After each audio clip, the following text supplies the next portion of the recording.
Bismillahirrahmanirrahim. Assalamualaikum warahmatullahi wabarakatuh. Setiap tanggal 22 Oktober menjadi hari sejarah yang sangat penting bagi seluruh santri di Indonesia.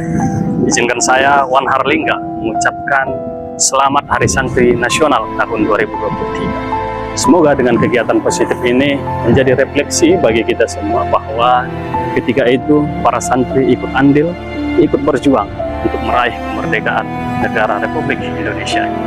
Kita harapkan semoga para santri Indonesia dimanapun berada, khususnya di bumi Aceh, di Kabupaten Aceh Singkil, Kota Suglu Salam, mampu menjadi generasi penerus Syekh Abdul Rauf As-Singkili dan Syekh Hamzah Al-Fansuri.